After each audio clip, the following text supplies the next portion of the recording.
Now tuning in to Earbud Media. Audio for everyone.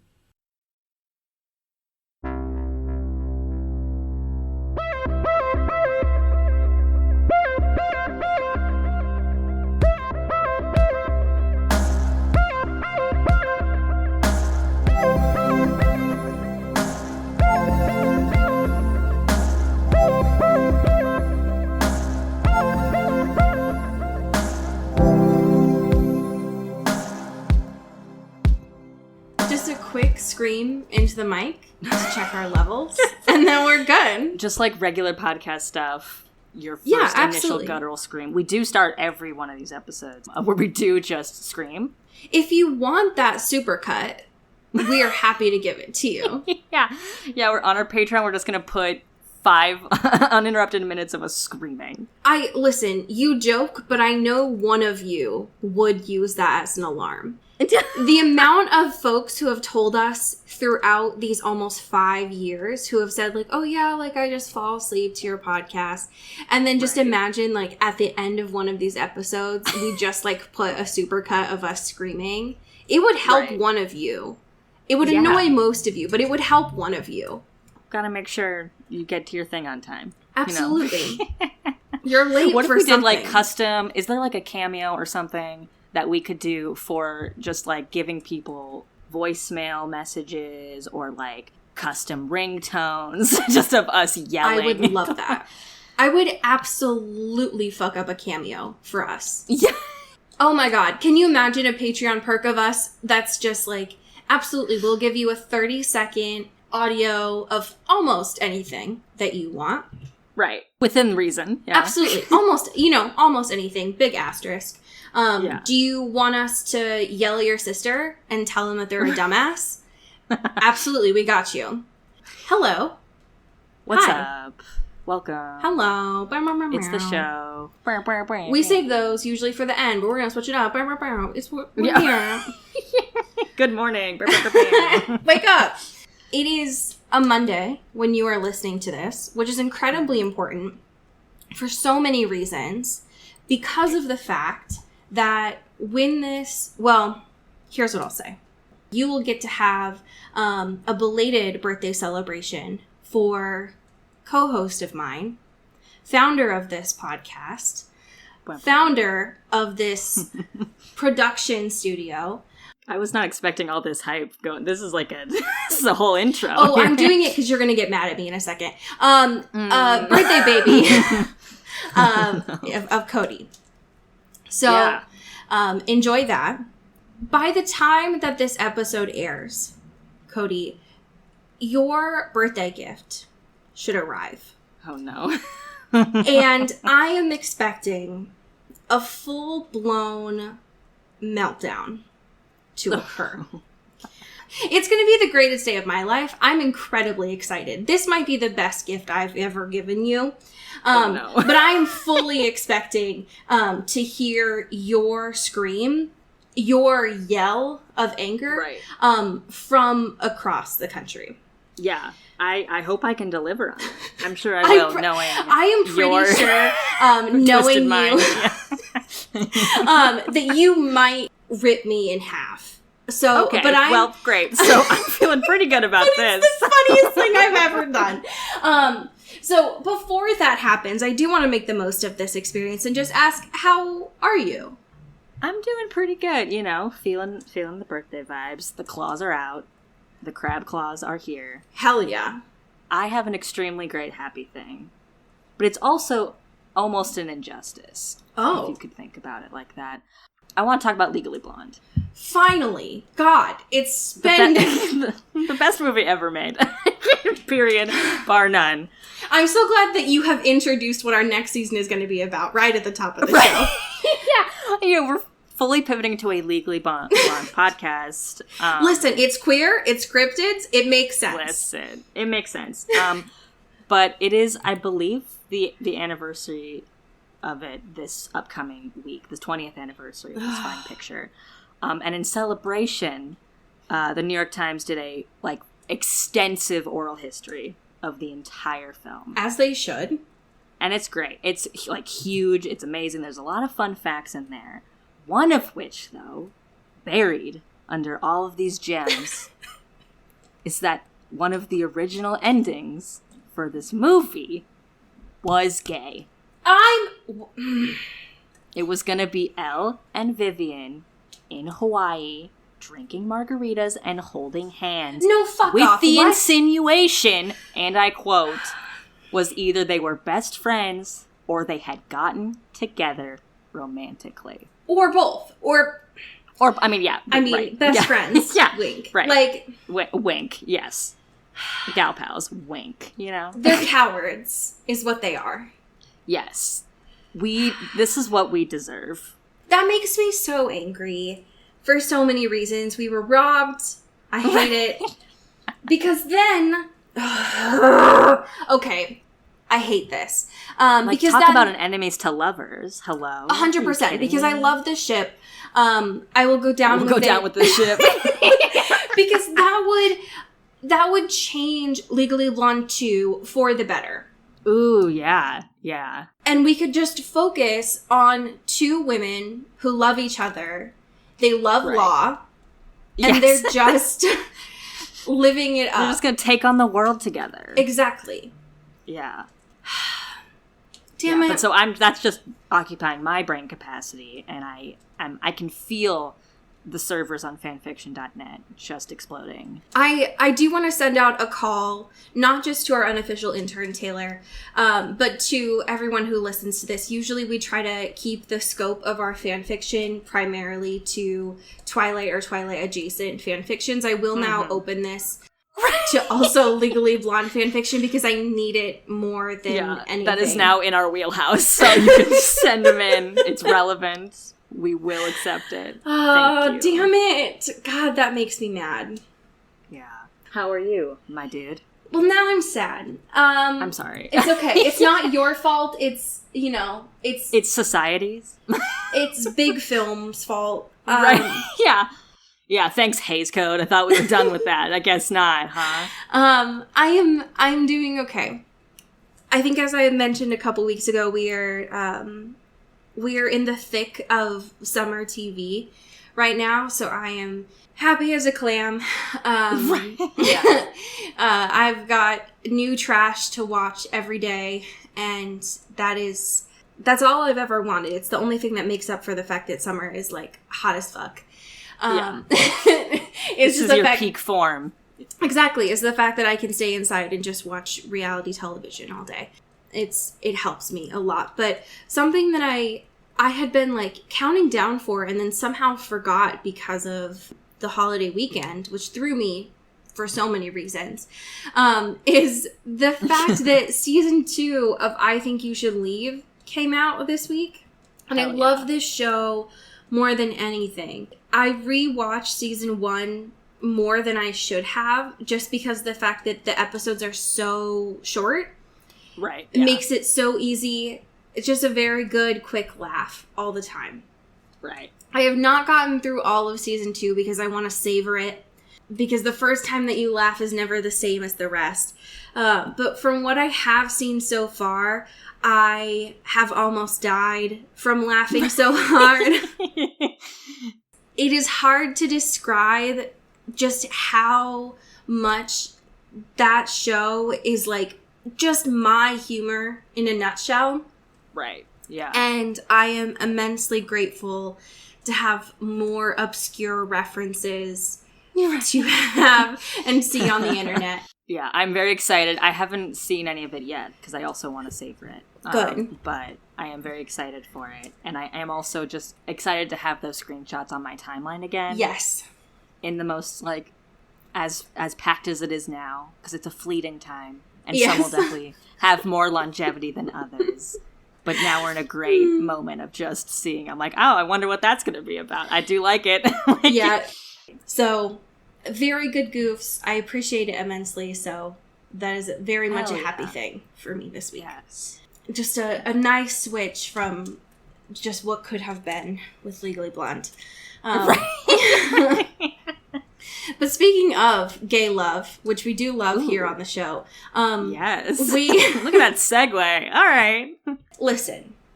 we have talked about in immense detail that we don't support rainbow capitalism here on this show, except when it is by queer creators. Right. If it's by Big Coke, no. Right. Yeah. Especially by them. Yeah, if it's Coca-Cola trying to tell me who I can and can't have a gay Coke with, then no. No, I don't want it. However, it would be remiss of us if we did anything on time, because that's not how we roll here. No. We have Pride merch, but you might be like, hey, dumbasses, it's July. Maybe it is. Hey, maybe it is. Maybe it's June when you're listening to this. You don't know. If you listen to this podcast, you know two things. One, time is not real. Time is not real. That's what I'm saying. We don't believe in it. We don't believe in it. Time's fake, first of all. And two, Pride is all year round, baby. That's what I'm saying. Exactly. So, expand your brain, you know? Just, like, think outside the bun a little, all right? Okay? Anyways, I don't remember. I do. I do know where this came from. We were obviously talking about the host and the powerful interstellar love that is between Wander and Melanie. Right. And obviously, the conversation of Oops All Fruity came up. Oops All Fruity. So good. And our designer, who you would think is just on call, right? Just like in fucking Joe's glass box that we have. Yeah. Just workshopping designs. Yeah, right. It's not true. Christine has a job, has a life, like whole life, yeah. Just a whole ass life. Christine heard that and was like, yes, got it. Done. Done. To Christine's benefit, had this design done weeks ago. Right. Ready to go. Yeah. Not Christine's fault. It's all our fault. What's most important is that this design is on our shop. Hell yeah. You can get it in so many different varieties of styles. Yeah. Yes, you can get it in a shirt, which is great. But if you really want to expand your brain, you could get it in a tote bag. You could get it on a sticker. Ooh. And then, most importantly, is when you get it, take a photo of it and tweet it at us so that we can hype you up. Yes, because that's my favorite. This is all I've ever wanted. I know you have it. I know we get a notification. You guys have ordered. I know you guys buy it. I just want to see your cute little pics. Yeah. Is that too much to ask for? You were not being selfish. No, you were not being conceited. No, it's not like, oh, I know they said to do that, but like, yes. The answer is yes, we want to see it. Do it for us. Exactly. So we do have some actual news here. Could you give us a little bit of Robert Pattinson news, please? We got a Robert Pattinson lost his job corner. Robert Pattinson is unemployed. Robert Pattinson no longer employed. No, it is kind of sad, though, because we talked, I think, about this casting. We rooted for this. We rooted for this because he initially was going to be in Claire Denis's movie The Stars at Noon, after collabing on High Life, after being, in that A24 Claire Denis sort of moment. I know. Being a little indie boy that she was vibing with. Turns out, no longer going to be him in that movie. Turns out it was fake. I like to think it was a scheduling conflict, and not just they got in a little tiff, and they were like, actually, I know we signed a contract, but fuck you. But, yeah, because it seems like it was a lot of scheduling stuff, and I think also the production of it was majorly delayed, and I think overlaying with the Batman stuff, and him getting COVID, and all these things. Right. I think it was just like, no. And his press junket shit for Batman is probably going to be insane, so I'm sure he was just like, I can't. Claire was like, I do actually need to film this at some point. Right. It's like, excuse me, sir, I know now you're in every movie now. What about Remember Me? But yeah, he's out. He got replaced by Taron Egerton. Which I don't hate. I love that man. Yeah. He's a good man. I'm excited to see it. A similar, but not the same chaotic energy. So I am going to be curious to see what that looks how like. that translates. Yeah. Mm-hmm.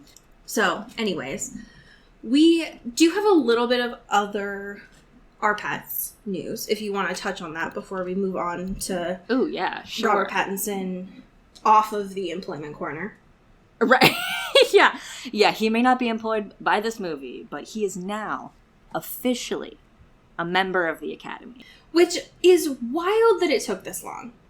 Yeah, because they definitely have been, like, expanding, like, the eligibility stuff and letting in more people and doing that kind of stuff over the years. Mm-hmm.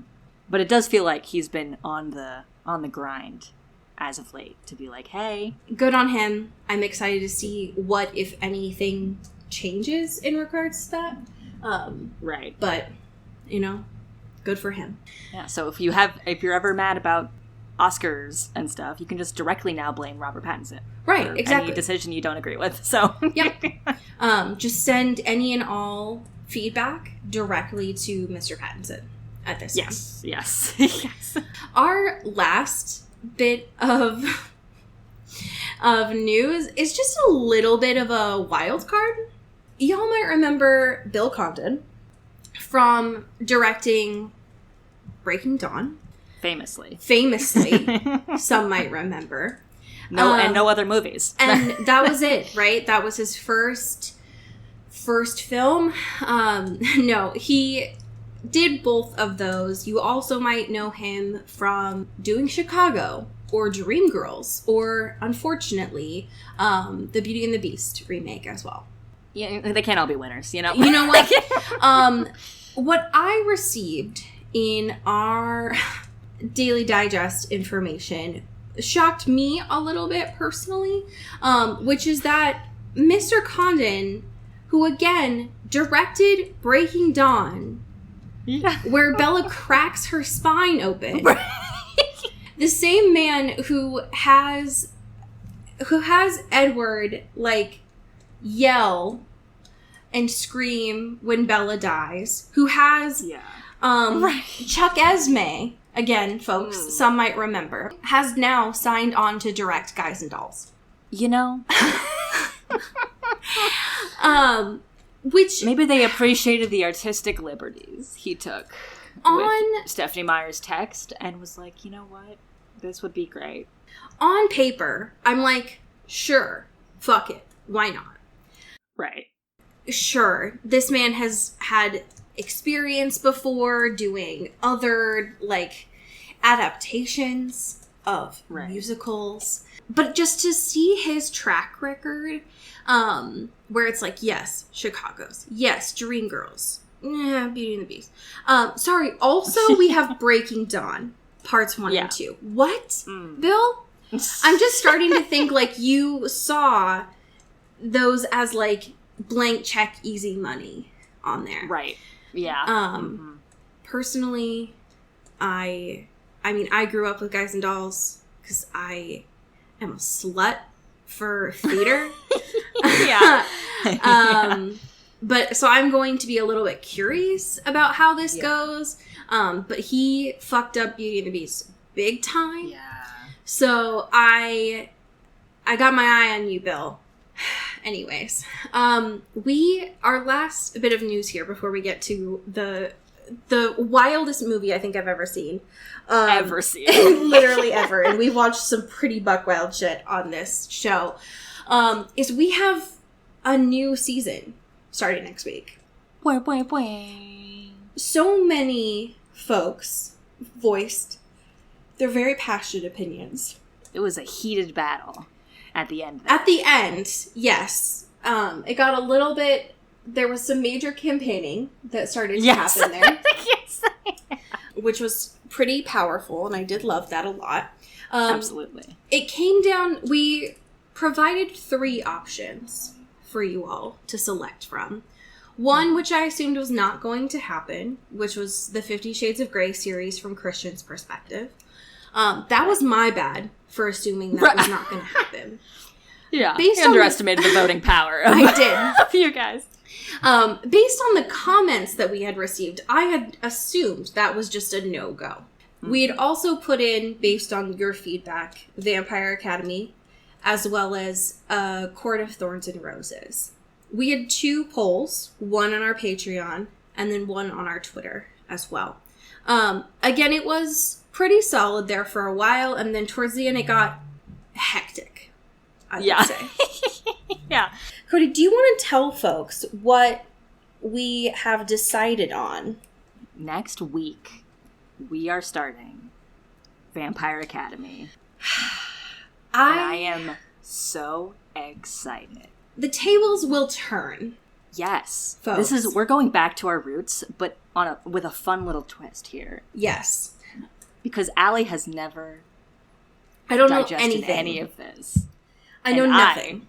I have consumed it all. I know nothing, which is a position that I hate being in. Yes.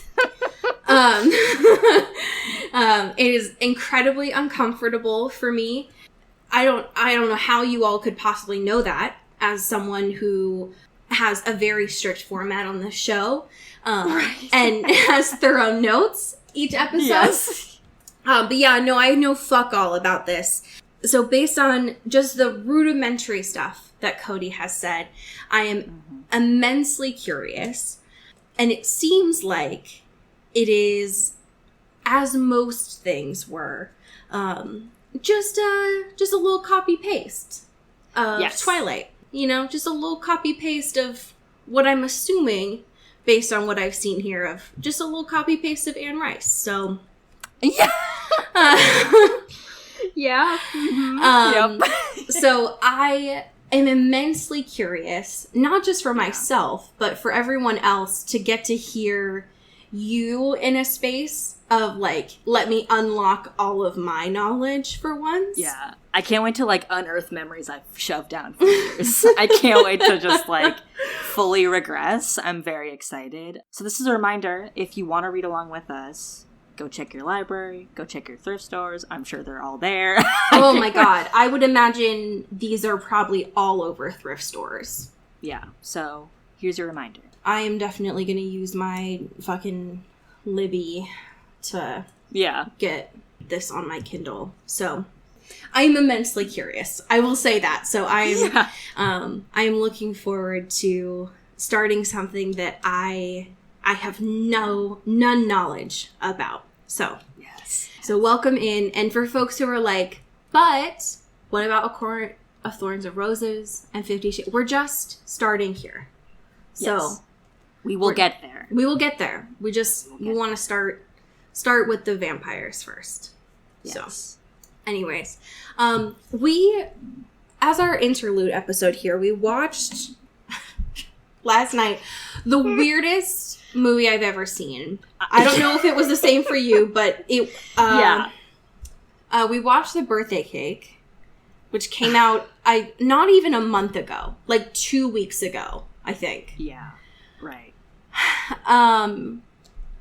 When we had first talked about this, I was under the impression, when I had read the IMDb page on this podcast, that it was an Italian mob thriller.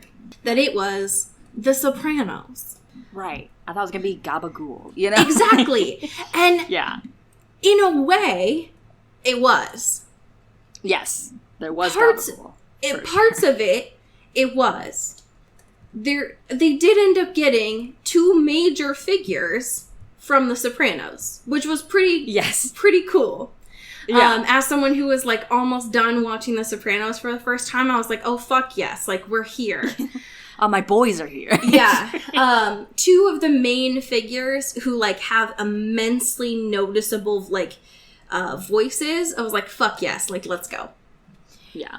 But right off the bat, like, first thing you see on screen sets the tone for how fucking buck wild this movie is. It's maybe the greatest title card I've ever seen for a movie ever. I can't tell you, Cody, the last time that I have seen in earnest Chicken Soup for the Soul. Like, I want to say maybe like 5th grade in my library. Right. Yeah. So to see it on screen, one, Chicken Soup for the Soul. But Chicken Soup for the Soul Entertainment. Entertainment. A thing they I got didn't a whole know. studio. Was a thing. They're changing the world one story at a time. Chicken Soup for the Soul is in front of what I am expecting to be an Italian mob movie. Was the funniest thing I've ever seen. It's a wild choice from, like, a brand perspective. I don't know what movies this studio tends to produce. I don't know what their apparently record is. Gory ones. But, like, it feels like a little off base for this seemingly very dramatic, murdery, like, crime thriller movie to be like, oh yeah, you remember those self-help books from when you were a kid? Yeah. It's that. So have fun with that. It was just like the most whiplash I've ever had. And Yeah. the movie had just started. I thought it was a joke. And it was not. Because we got about 6 other, like, production title cards. And I was like, oh, this is just diversely funded. Which makes more sense, right? Because I think you ended up texting me. I think you might have started this, like, maybe 20 minutes or so after me. So we were pretty close on. But you ended up... We almost had it, like, linked up watch. You ended up filling in the blanks for me, which is what I didn't know, is that this was essentially a directorial debut. This was pretty much self-funded. Yeah. And so it made sense of, like, oh, we need as many production companies as possible because we are a 3-man team putting this together. Yeah. Right, yeah. It makes a lot more sense. It does. We need to, before we even get into plot or whatever there the fuck, is so if we much can even backstory. describe that. There's so much backstory. Tell them everything. We initially pitched this for our listeners as, oh, we got Penn Badgley in here. We got some noticeable people in our Rolodex here. Yeah. That we can Let's do it watch for Penn. and Sure, celebrate. great. Do it for Penn, whatever. And it's new, and it made sense, and it's a fun little thing. But the amount of connections in here... Little did we know, folks, what we were in for. And the main source of all of these connections is the co-screenwriter, Shiloh Fernandez. Who's from, you might remember, fucking Little Red Riding Hood. The Amanda Seyfried one we just talked about. So, yeah, first connection, Red String. He is in Red Riding Hood as Peter. Yes. He's in that movie, which we talked about. Then I was like, all right, let me just check the Wikipedia page. Let me see what this guy's all about. Turns out, in 2008, he was one of the front runners to play Edward Cullen. Can you imagine? Twilight. Everything would be different. Yes, yeah. We would live in a different reality. The butterfly effect of that would be unreal. Yeah. I felt like such a fucking fool. Because when I looked at the photo of this, when we talked about this like 2 weeks ago, I was like, yes, great. It has Penn in it. It looks like there are some other people. Great, perfect. Right. I got like 6 minutes into this, maybe. And I was like, sorry, who the fuck is... Everyone is in this. Yes. Which made this even more confusing. That it was someone's directorial debut, and it was essentially written primarily by Shiloh Fernandez and his 2 other buddies.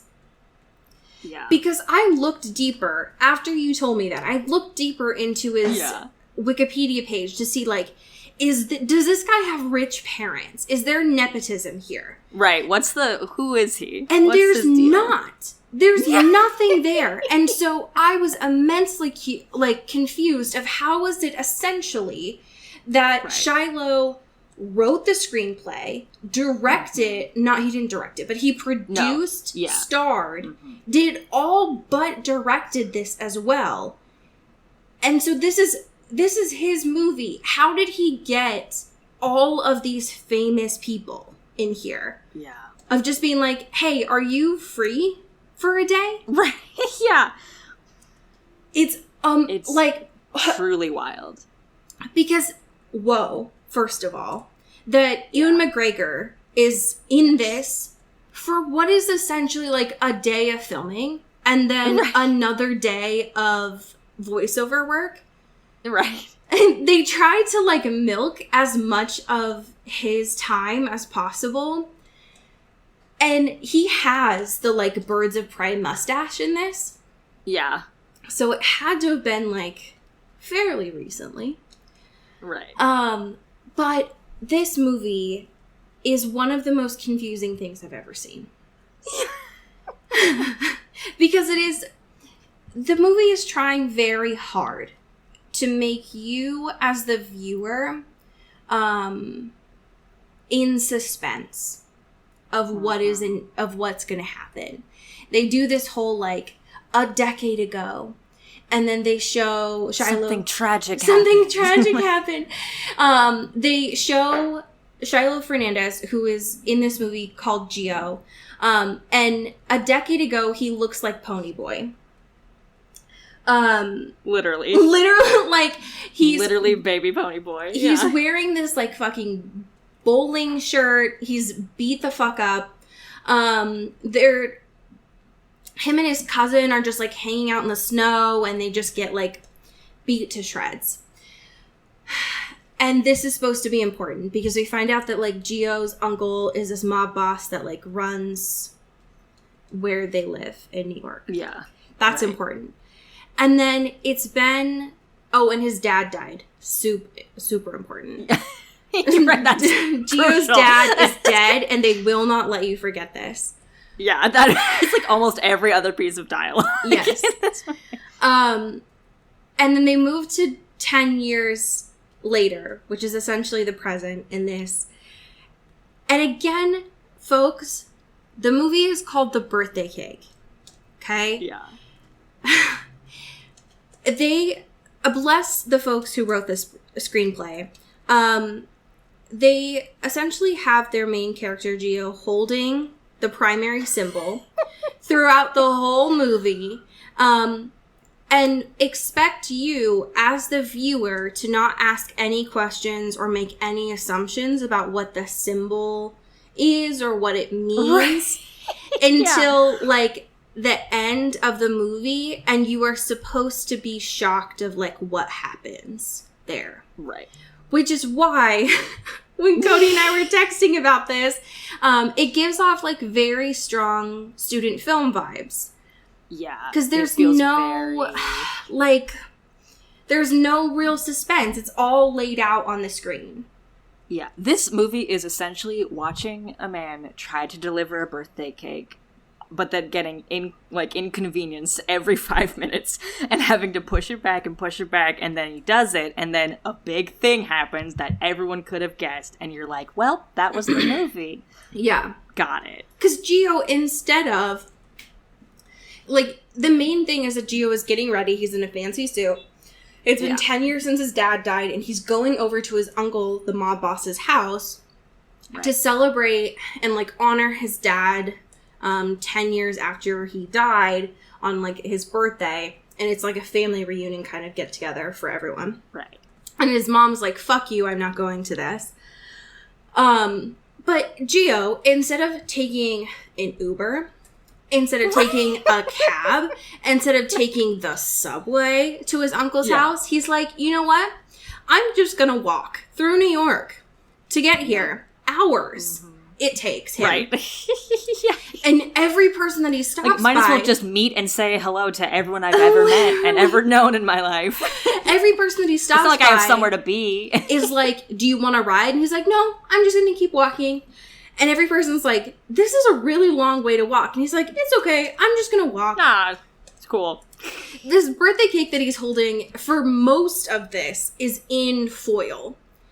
Right. Again, in New York. Like, the idea that statistically something, he doesn't fall and or something is not dropped on it. Like, someone doesn't push into him and the cake, like, it makes no sense. Yeah, that honestly was the most tense part about this. I kept looking at that box of cake and being like, that is gonna get fucked up at some point. Someone's gonna, like, at one point, someone, like, he, like, leaves it in a car or something. Yeah. And, like, the driver is, like, he was like, oh, I was just about to eat this cake. And he's like, thank God you didn't. And then he's like, do you want this joint that I have? That was he's like, so no. good.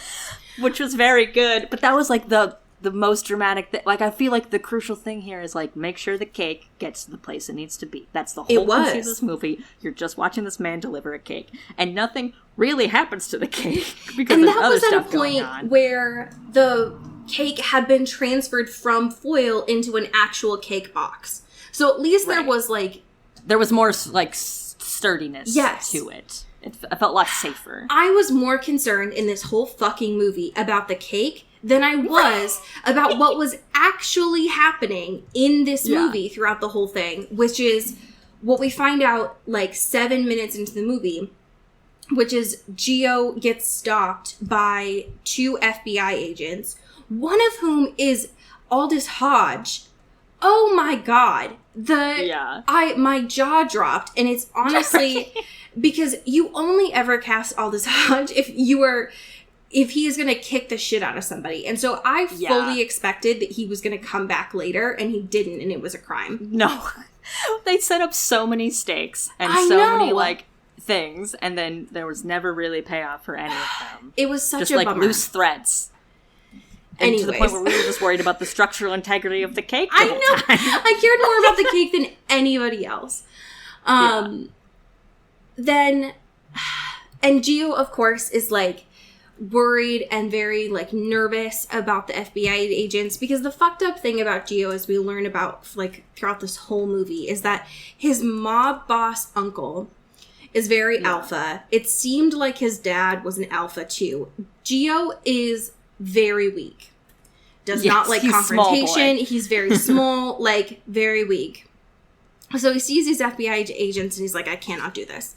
And they threaten him because his cousin, Leo, from the beginning of the movie, apparently got caught with, I think they say, like, 5 kilograms or something of hair, like, something unbelievable. Yeah, like a truly wild amount of heroin. And he was... Gio or something, like, he helped him get out of prison or something, like, something that doesn't end up mattering. But because we don't end up seeing Leo until the end of the movie. But the main thing is that, like, Gio is supposed to turn his cousin into the FBI. And so, and if he doesn't do that by the end of the night, all hell's gonna break loose. So he's worried about that, and worried about his mob family, because apparently, and this also doesn't get resolved, there are other, there are other groups that are trying to rise up and take power, since his uncle has started to, like, kind of draw back and not be as intimidating anymore. And they kind of mention it a little bit. The main antagonist in this supposedly is just this vague idea of the Puerto Ricans. Yeah. Like, the like, race stuff going on here is wild. It's so weird. Especially for something that is very much in present day. Yes. Like, it feels incredibly dated and terrible. And it's just, like, it's all just, like, very, like, vague, broad strokes of this, like, amorphous, like, group of people, you know, that they just, like, deem as this enemy. It's like, what? Especially the moment in the like, corner store when Gio, he's very concerned about getting butter for some reason. Right. Like, the butter. He's so concerned about getting butter, and there's a patron that comes in front of him and, like, makes this huge mess. And when he goes back to, like, the back of the corner store to get butter, he apparently knows the employee that's there, and the employee apparently mentions, again, in this, like, vague term of a group is like the Russians came in and like fucked up our refrigerators or something. Right. And it's like, this is mentioned a lot in The Sopranos too, but again, 20 years ago, of like there being a lot of like identity groups and like fighting for power in certain areas. But to just say that and then to have no follow-up, it felt really unnecessary. It was weird. Yeah, it was totally. like, yeah, I found it very weird, especially because we find out later that the whole reason we ended up watching this was because of Penn's character, and he ends up being like involved with the primary group that's in here as well. Right. Can we talk, please, about Yes. Penn's character and his introduction? Can we talk about how sexy This this man is in this oh movie? my god. It is offensive. It is so fucked up. Penn has a beard. He has a beard. I will say, though, he looks great, and I loved it, even though he was only in it for like a couple minutes, which is fine. I thought he was going to have more of a role in this, and he Turns out, aggressively does not. Aggressively does not. It's fine. While I do like him having like longer curly hair and a beard, it does kind of give me... You remember in America's Next Top Model when they had boys in the house? Yes, I do. They gave one of them a beard weave. Yeah. Like a fake beard. Yeah. That was like attached to his face, and Yes. it was the worst thing I've ever seen. It does give me a little bit of that. Not as bad, fair. but it does feel like it's not his beard. It all just looks like this weird melding to his face, you know? That's fair. The only photo that we had seen or talked about prior to watching this movie was from the like main scene that Penn is in, which was the like neon in there. And I didn't realize that Penn, whose character's name is Pino, by the way, it's fucked up. It's Pino. It's so fucked up. I could not stop giggling about it. But he's a bartender at the place where Gio's cousin is having her, like, well, the start, anyway, of her bachelorette party. Again, a plot point that is not really necessary, but fine. Sure. Penn walks into this movie out the gate. Just the sexiest bringing out person I've ever looking seen. Sexy, very hot, and like under the beautiful neon glow of the bar, looking very good, smoking a cigarette, living his truth. And then like just immediately ushers these bachelorette party girls into a limo or He's a just cab so or whatever, over it. and a giant inflatable penis that he holds and shoves into the car with these women. He's so over these women. He's doing the very, like, I'm going to be cordial and respectful, but also get the fuck out of my bar. Fuck out. Yeah. Also, like, mad respect for him to just not even do an Italian accent at all. No, absolutely not. He fully just did his own voice. He doesn't speak a lot in this movie, but you can tell that's just his voice. Nope, that's just him. His name is Pino.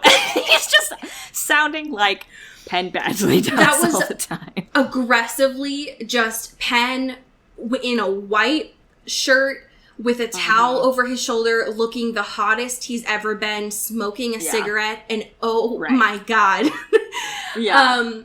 He's never been more unamused, and he's literally never been hotter. It was so... hard agree. It was the most annoyed I've ever been with him, because I'm just like, you are not trying at all right now, and it's so fucked up. It's working for me, and I hate it. I hate it so much. The main thing to know about this point is he actually, like, for being in this for maybe 5 minutes total, actually tells more about the plot than anyone does. Literally.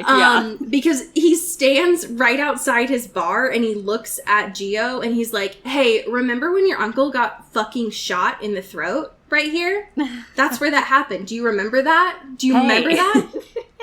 And Gio's like, yeah, like, that was super weird, right? Gotta go. Anyway. Enjoy the rest of your night. Anyway, bye. And super weird. But before, and again, we are not like Gio was making all these weird ass stops just to introduce more characters before he goes to his fucking uncle's party because he's gonna show up late. The last characters I think before he goes to the party is when he stops by the cake place. He already has a cake, but he stops by the cake place to get a cake box. And that's where we meet his friend Tommy, who's a racist weirdo. Yep. Ashley Benson shows up because sure. Which I love that little connection because of you, which must have been a weird conversation for Penn and Ashley to have. Oh my god, yeah. She's really trying to do her best, like Julia Fox in Uncut Gems. Yes, I agree.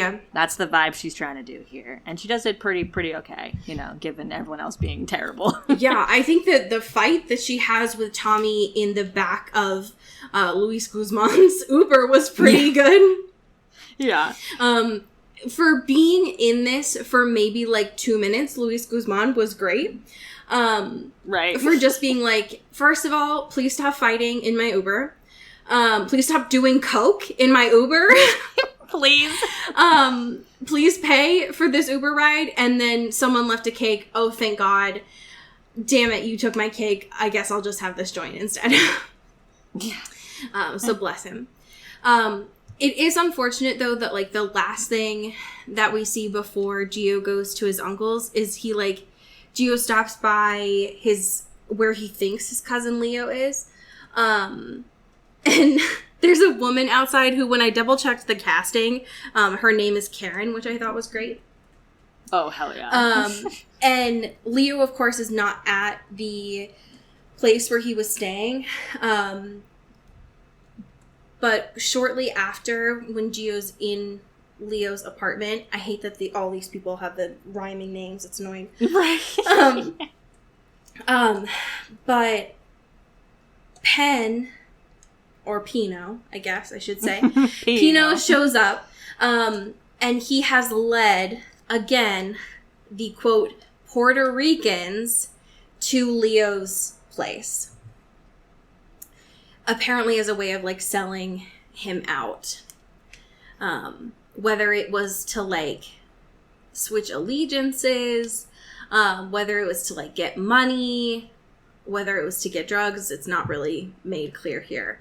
But weird, apparently to find out that, like, Pino has known Gio and Leo since they were kids. And unfortunately, in this situation, Gio is hiding. They don't find him. They don't find Leo. And so because of that, they do end up killing Pino, which rip. Yeah.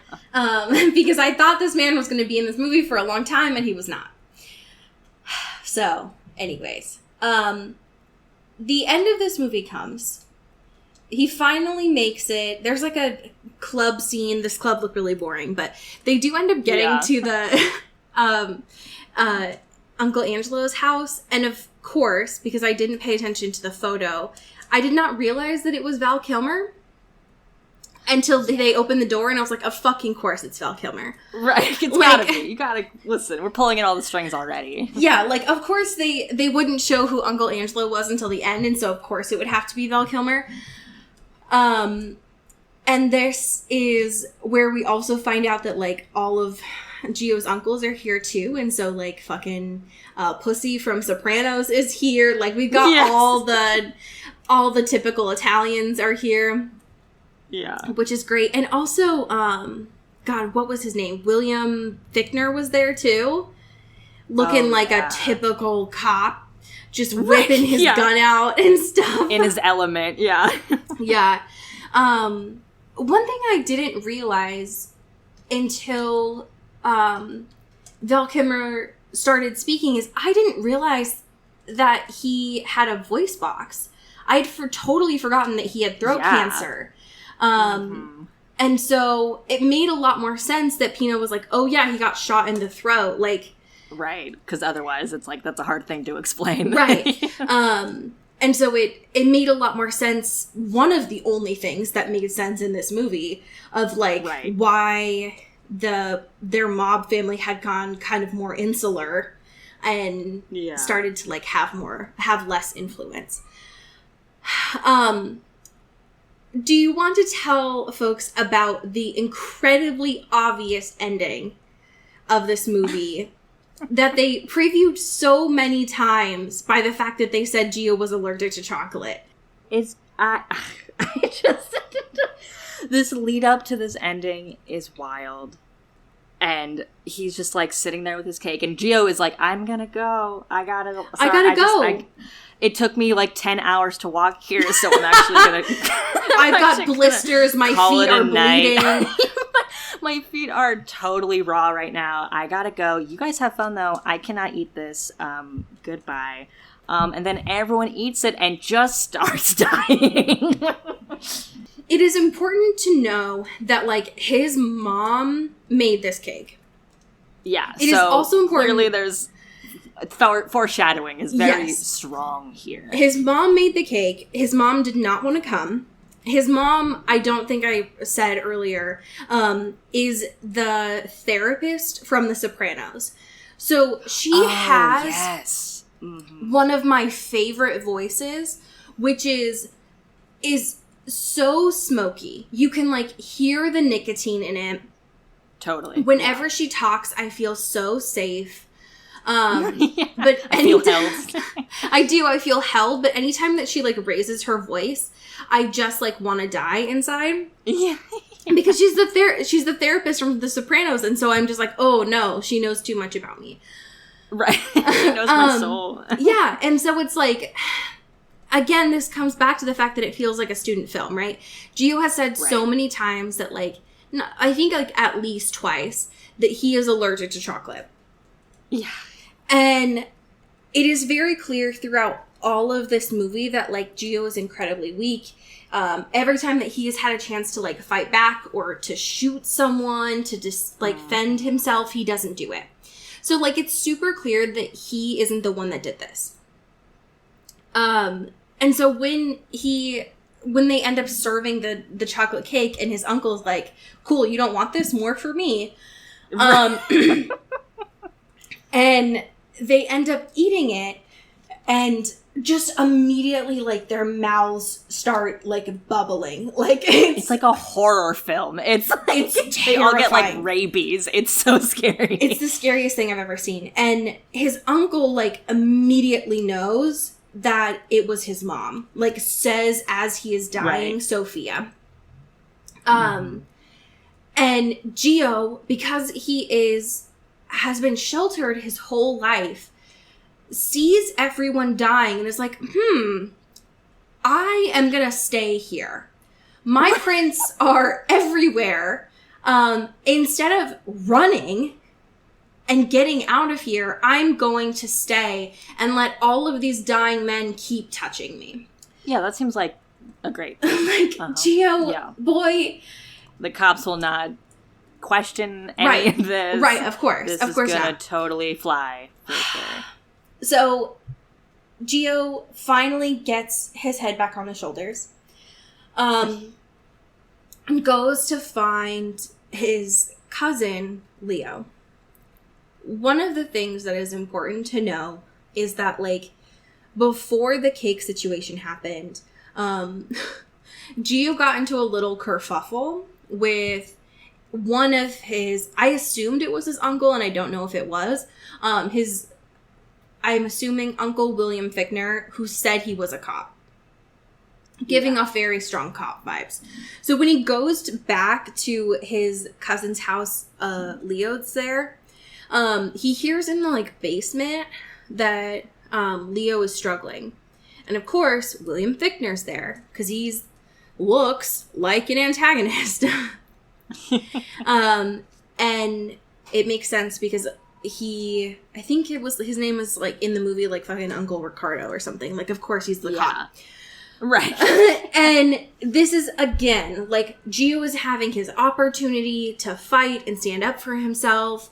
just like he did at the beginning of the movie, and he can't do it. Like, but when he finally gets his shit together and, like, defends himself against against Ricardo, he does learn at, like, the very last moment, that Uncle Ricardo killed his dad. Which, like, again, we knew that. Cool. Yep. That was pretty obvious from the get. What? He unfortunately is not able to save Leo, because what he had walked in on was, like, Ricardo essentially torturing Leo. For what? Great question. Not necessary. This in and of itself, weird, very predictable, unnecessary ending. But it doesn't just stop there. Gio does in fact go back to the church where he was at the start of the day, and back in the past as well, and he goes to light a candle for his dad, and Ian McGregor, the priest, is like, "Oh, my boy, thank God you're here." And he goes to show that his mom is there as well, and they're like, "I'm so glad that you spent the whole night painting the church. Congrats, good work." And Gio, of course, is, like, incredibly confused.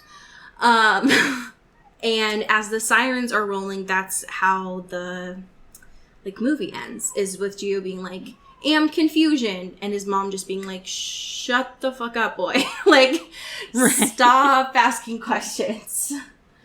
So, weird movie. What a motion picture. It was a movie. There's there's so many rewrites that I would offer. There's so many things I would cut, and yet it is really pushing it at 90 minutes already. Yeah. Like, it's really struggling to get to that point. So for a student film, which is essentially what it is, I would say that it's doing well. But because of the fact that it's actually not a student film, pretty wild that it's here in this space. Yeah. But yeah, it's a film, I guess. So we did it. We did it. Go team. We did it. Listen, Penn and Ewan were hot as hell. 100%. So it made it all worth it. Lots of hot people. Just needed a lot more eyes on it to revise on there. But you know what? That's okay. I would say that about a lot of stuff that we have discussed on here. So not the only one. Absolutely. Yeah. I am very excited that next week we start our next season. We are on to Vampire Academy. So we are in it. We are starting chapters 1 and 2 next week. Get your copy, and we're gonna get started. I know nothing, so if you're in that boat, don't worry. Come along. Tell your friends. Let me guide you. Tell your friends. Get an accountability reading partner, and we'll be here to start with some new vampires next week, which is very exciting. We have some amazing patrons to thank. Would you like to start us off? Absolutely. Shout out to Mallory Hardwick. Thank you to Katie Black. Thank you to Kylie Minty. Thank you to Alex Dornan. Shout out Carrie Goldberg. Thank you to Mickey Meyer. Wow. Yeah. Thank you to Rebecca Cullen. Thank you to March Gray. March. Shout out to Taylor Brown Town Lautner. The world's leading Christian 50 Shades of Grey warrior. Typical. Thank you to Jasmine, Anastasia, Thank you to Bailey Christian. Woo! Thank you to Cassandra Bomer. Ooh. Shout out Kristen Strider. Woo! Thank you to Julia Stewart. Pew, pew, pew. Pew, pew, pew, pew. Thank you to Megan Pattinson. Wow, wow, wow, wow. Thank you to Cassandra O'Shea. Ooh. Ooh. Yeah. Thank you to Rachel Seeker. Ooh. Thank you to Maddie Fashionelli. Ooh. Ooh. Shout out Genevieve Morgan. Woo, woo, woo. Thank you to my mom, your mom, our mom, Kelly Beck. Mom. Thank you to Sophia Salinger. Wow, wow, wow. Thank you to India Peach. Pew, pew, pew. Pew, pew, pew, pew. Shout out Sarah Blythe. Wow, wow, wow, wow. Thank you to Laura Forty. And thank you to our newest high-level patron, Abby Penn, in honor of Sir Penn Badgley. Our short king. Our short king. We love him so. Absolutely. Welcome to the fold, Abby. You're here. Yes, welcome. You can't leave. Well, I mean, you can't, but like, don't. You know? Yeah, please. Hey, don't, you know? And if you do, don't. We have a fan fiction. I have a fan fiction here for you today. Nice. This fan fiction was not curated by me. It was sent in by our unofficial intern, Taylor Browntown Lautner. I do think that this fan fiction is punishment for us not selecting 50 Shades from Christian's perspective. So, you know, we'll take it. You say that now. Oh no. So this, I will say, Taylor, interesting choice. This is from the crossover section of fanfiction.net, specifically from the Sesame Street and Twilight sections of the crossover world. Oh, great. This is an anonymous contest. I will say that right off the bat, but it is from the Out of This World contest. So it's an anonymous user. But the entry from this contest is called A Crazy Furry Hell. No. The summary of this is, when the parentals are away and Emmett wants to play, he takes Nessie to a land of happy, furry creatures. Can she find her way back to normalcy when everything around her is borderline crazy? Lots of laughs. And this was published on December 18th of 2009. So it's actually been quite some time. This is actually an incredibly long fan fiction. I will not subject you to all of it. But I am going to read you a selection here where Renesmee has just found Alice within Sesame Street. As well as a Sesame Street character that apparently is named Zoe. So, you can't go home yet. Now is the best part. Zoe and I were just about to go shopping because S is for shopping and S is the letter of the day. You should come too because shopping is something we share and we love sharing. And sharing starts with S too. Alice grinned while I felt her forehead to see if maybe she came down with a dog flu too, and it just made vampires go loony. I was absolutely sure somebody had spiked the Kool-Aid up in this place because everyone I knew was going just a little wacko. Do you know what else starts with S? Zoe piped in. Shut up, I asked. Stop interrupting my conversation. Send me home. So help me God if I can't help my mom. Shove that tutu up your... No, silly. It's Sesame Street. Yeah, how could I forget this wretched, brightly colored hell? Oh, no. What if this is hell for vampires? What if I died in my sleep and this is where I get to live out eternity? Please, no, I was a good half vampire. I didn't even bite that many people. End scene. Wow. This is an incredibly thorough fan fiction. This is dense and detailed. It is over 8,000 words. And I will say, for those of you who are interested in continuing to read this, the other recognizable characters from this world in here include Big Bird, Snuffy, Count Von Count, my boy. Yep. Your boy. Your boy. Cookie Monster, Oscar, and Elmo. They're all in here. Wow. The gang's all here. The gang's all here. So 8,000 words of this. So, well, folks, when we see you next time, we expect that you have your Oops All Fruity stickers. Yes. You got your books. Yeah. You said happy birthday to Cody, who will be mad at me, and that's okay. And you'll be ready for next season, which is great. Hell yeah. Hell yeah. Well, as we say here in the Pacific Northwest, get bit. And get whipped.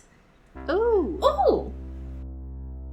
Into the Twilight is an Earbud Media production. You can follow us on Twitter at Into the Twilight or on TikTok at Into the Twilight Show. You can find me at Cody Corral on Twitter and Allie at Alexandria Does. And you can support us on Patreon at patreon.com/Into the Twilight. We have merch, so much stuff. All those links are in the episode description. And make sure to rate and review us on your favorite podcast hosting platform. It really helps the show. Thanks. Bye.